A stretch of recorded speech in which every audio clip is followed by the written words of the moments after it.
Did you see that? Well, welcome back. What an exciting time it is for me. Last time I got my forge finished. I got it up and a fire going in it. I bent some metal. It's such a hoot. I made a hook and I made a pickle fork. Didn't plan on making a pickle fork, but it turned into a pickle fork. It was so much fun. But one thing that I learned was that once I get the fire going, I can't leave it. I've got to be here the whole time. There's just too much visibility here. I can't leave a fire unattended. And so I have to get all my tools out here and start getting organized, which is exactly what I want to do anyway. But before I can start bringing tools and leave them out here, I need to find a way to make this secure and lock it up so that my stuff's safe. There's, again, a lot of exposure. I don't want things to get ripped off. So today, I'm going to use this piece of steel. It looks like it's about 2.5 by 4 by maybe 3/16, maybe a quarter. And I'm going to use it to make some kind of a latching mechanism for the door as it closes, to be able to hold the door closed. And then when the roof comes down, I'll make a locking mechanism to hold the roof shut. This is today's project. Starting this is today's project, but every time I do something, I'm going to use it as a learning experience. So I'm going to try and make something more than just a latch. Welcome to Dave Doing Stuff. I always thought someday when I grow up, I want to be a blacksmith, and this is my attempt at it. I'm doing it on my own, the hard way, sharing my lumps, sharing my bumps, sharing the few successes that I enjoy. I mean, what could be more fun than this? Welcome in. Thanks so much for stopping by. I hope you're well. I wanted to just bring you all up to date because things are not going the way that I had anticipated them going as a blacksmith series. It's just not working out properly, not the way I thought it was going to. I'll have to make some changes. First, I want to talk about the blacksmith closet itself. It's functioning pretty well. It's coming along. It's an evolution. It's a long way from being done, but it's giving me the space I need. There's no question about it. I can do the things I want to do here. Probably, I'm not going to be doing big projects, so this is probably going to be just perfect for size. I've got my vise here. Now, I'm looking for a leg vise, but I haven't been able to find one just yet. I'm hoping I can get one somehow. When I get one, I'll have to see how I can make it work. But in a previous video, I said I thought how smart I was when I said the vise is out far enough that the handle isn't affected by the shelf, but not so far that it holds the door open. But when I did that, when I mounted it that way, the jaws of the vise were back behind the edge of the shelf. So every time I put something into the vise, it would hit. And that's no good. So fortunately for me, this vise twists or tilts. So I've got it this way. When I want to put, if I turn it like on a 45-degree angle, it'll still allows the door to close. So it's the best of both worlds. It's kind of nice that way. That's good. The vise is working fine. The anvil and the base are working fine. It's not a chore at all to wiggle it in and out from underneath the bench. That's just perfect. I'm burning wood, as you know. So I've got my wood storage below here, which is ideal. I have an extra little railway track here for an anvil. I thought I would need it the other day, but so I brought it out, and I don't want to carry it back in again. So I'm going to just tuck it back in there. That should be fine. The bench space is limited, so you have to be organized. And I don't have my tools. You hear me whining an awful lot about that. I've got to get my tools out here because I'm in my front yard, because there's people behind me and people on each side of me and a lot of traffic going down the road. Once I get the fire going in the forge, I can't leave it alone. Someone's just going to complain, I'll get shut down. So I need to have everything out here that I need to work with. And right now that's not the case. So I'm working towards that. And I'm trying to do it as quickly as I can, which is ideal. This is good. The wood burning forge itself seems to be doing just fine. The fan, I think, is a little bit undersized. I'm having trouble getting things up to temperature. And it's taking a little bit longer than I think it should. So there's a lot of playing with the fire. I don't mind that. It smells good. But I think I need to increase the size of the fan. So I'm going to be working towards that as well. But how's it actually, the blacksmithing going? I've had 4 sessions now of blacksmithing. And I spent hours watching videos of guys doing things like making corkscrews and making candle holders and making this and making that. And it seems so orderly. They heat up the steel, they do something, they put it back in the forge, they heat it up again. And I got to tell you, I can't do that. If I put one piece in my forge, I stand around for 10 minutes, then I bring it out. And this is the biggest challenge I have. I'm outside. So my anvil is whatever temperature it is outside. So there, one day it was like 30 below zero. My anvil was 30 below zero. The pieces I'm working on all tend to be small. So I get this piece of steel red hot. I touch my anvil and it's cold. It's cold. And if I monkey around with my tongs, just trying to get it so I can pick something up, if I just do something, it's just impossible. In a matter of seconds, it's too cold to work with. And that happened when I made my pickle fork. The steel actually split because I was working it too cold. That's one thing I've learned is you've got to work it hot. I had another couple. I was trying to make I made this the other day. This is my second attempt. The first attempt, I worked it too cold and it split. It split by the hole. And this was a process of upsetting the steel to make it thicker, and then flattening it to make it wider, and then punching a hole, drifting a hole, and that I could. Anyway, there's a bunch of steps there. This is my second attempt at it. It doesn't look like much, but I'm happy. I'm making progress in the right direction. But trying to keep the steel warm, or having the steel warm enough to work with, is critical. But it gets cold so fast, it's not impossible. It's not possible to do all the things I want to do. So I started taking to having another piece of steel in the fire, and I would take it and put it on the anvil to try and warm the anvil up at least a little bit, so that it didn't just suck the heat out of the steel. But I'm constantly going back and forth and back and forth. So what I found was, if I'm just trying to do one thing, I spend all my time standing around doing nothing mostly, because I wait for 10 minutes to get this piece of steel hot. I get it by the time I wiggle it around in the tongs properly, figure out how to hold the darn thing, because that's a whole learning curve on its own. Then I get my hammer. By the time I put this down here, trying to figure out just where to hit it, it's cold. I might hit it once, but then I put it back in the fire for another 10 minutes. Pull it out, go through the whole rigmarole again. I hit it once or twice, it's cold again. I got to put it back in the fire. So I end up with trying to do 4 things at once. I'll have 4 pieces of steel in the fire. I'll take one out. I'll do what I'm doing, and I'll hit it once, and that's as far as I want to go because I don't want to ruin it. Put it back in the fire. Take the next one out. But I don't know. I'm having a heck of a time trying to keep all those 4 projects, the video for them, all separate. It's just going to be a full-time job. So I'm not sure how I'm going to manage that part. It's a challenge, but there will be a solution. I just haven't figured it out yet.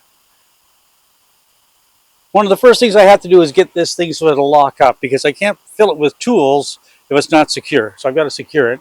My first goal was to get this door so that it would be mechanically held shut, because I wanted it to be able to close. And I did that right here. Let's have a look here. This guy right here, this was my first project. And it didn't turn out anything like I was hoping that it would turn out like, but it's functioning, and that's all that really matters.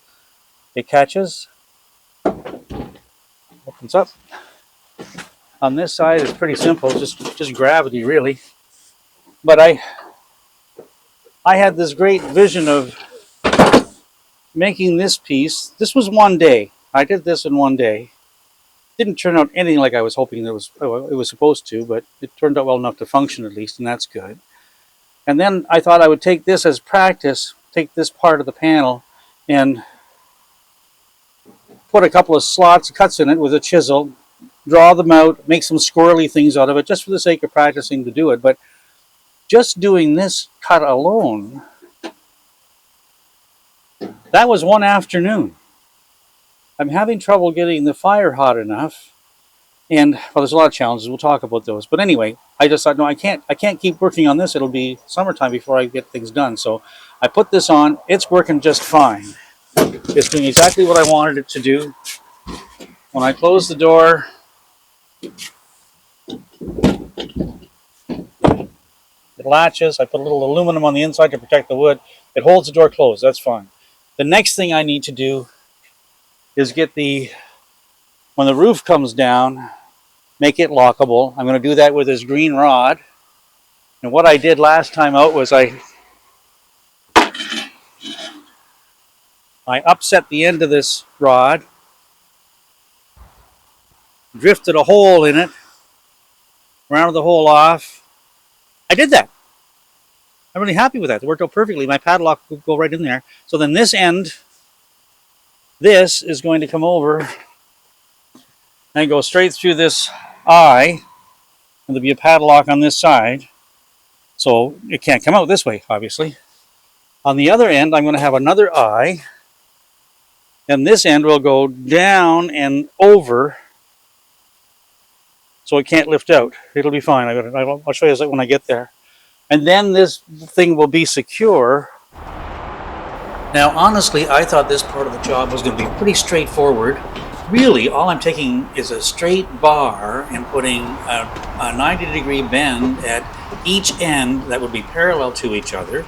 And then one end, the left end, would get two more 90-degree bends to it. And that's all there is to it. I thought it would be pretty simple and easy enough to do. The biggest challenge was just getting the bar in my forge, because my forge wasn't designed to take long pieces of metal, and the first bend was going to be 8 inches from the end, so it was really not down in the bed of the forge like I'd like it. So I had to build a bigger fire than I would normally build, and that posed some challenges. But otherwise, it seemed like it should be pretty simple.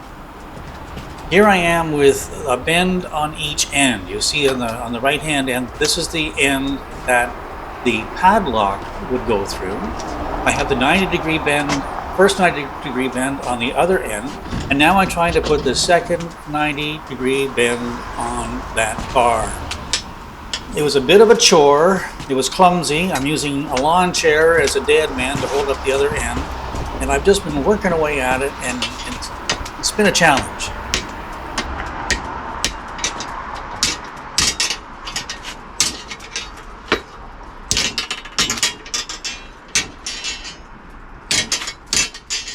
Yeah, that looks all right. It's backwards.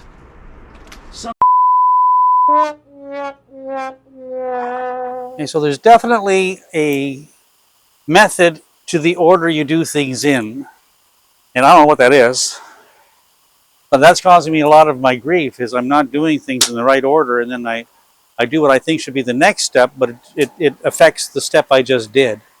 And that's something I just have to learn. It's going to be trial and error, I think, because I'm sure I'm not going to be able to find anywhere online where someone has done exactly what I'm doing right now. So I guess if I was doing a corkscrew, where I could follow someone's step-by-step instructions, or a candle holder or something, that would be helpful to me to get things done in the right order. But in this case, I just started with what would fit in the forge, and I'm working my way to the other end.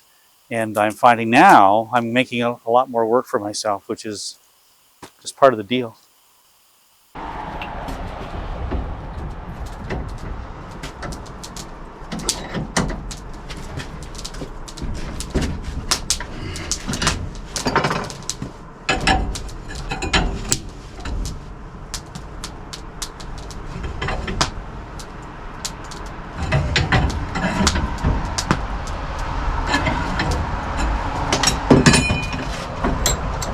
That's not good.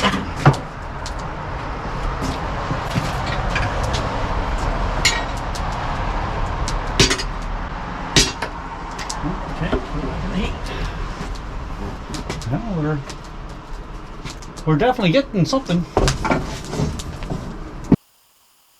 So you see, what happened there was I turned the corner the wrong way. It was pointing up instead of down. So then I thought I would just rotate it at the back corner and just take it and turn it down and have it rotate at the back corner. But I'm finding this steel doesn't act the way I think it's going to act. So I ended up with an odd looking corner there. I got the one piece rotated 180 degrees, which is what I wanted to do, but then the back corner lifted up 90.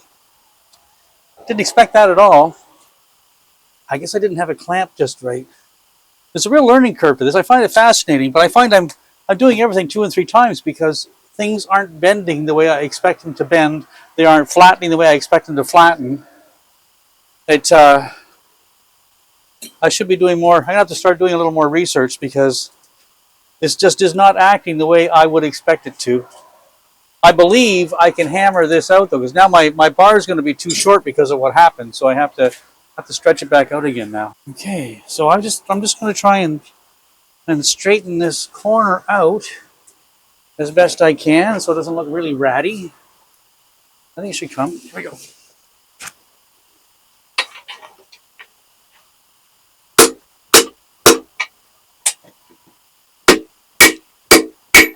Ooh, that's better.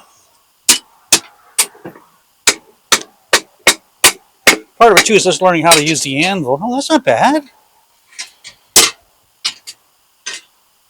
That's going to be...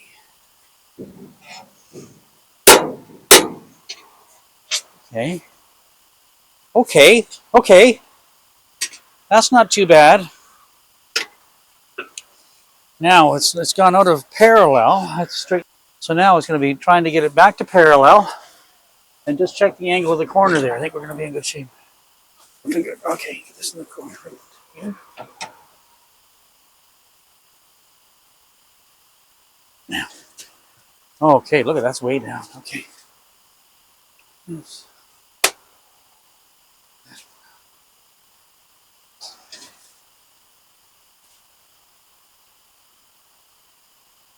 There. Right. Let's go down a bit more. So we got a bit more.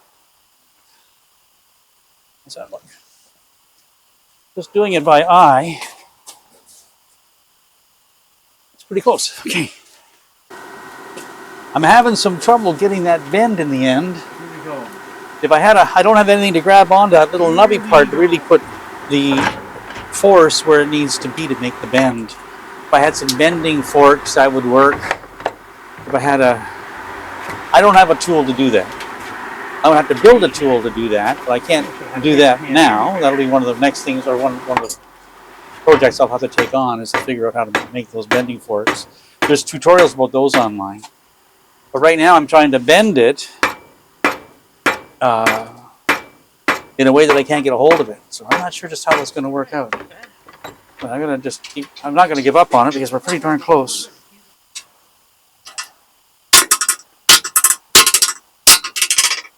Oh, that's good.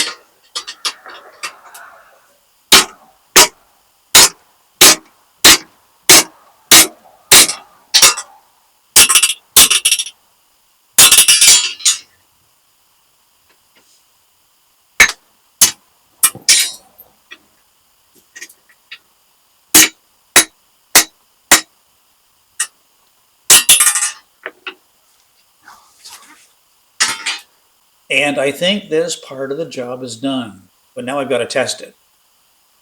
So that means closing up the closet. I have to unblock the door. I'll have a wedge at the far end of the door to take the weight of the door and the roof when it's fully deployed. Then I want to take down the fire extinguisher as well. Make sure I put that in my bucket to take indoors. I don't leave it outside all the time because I don't want it to freeze.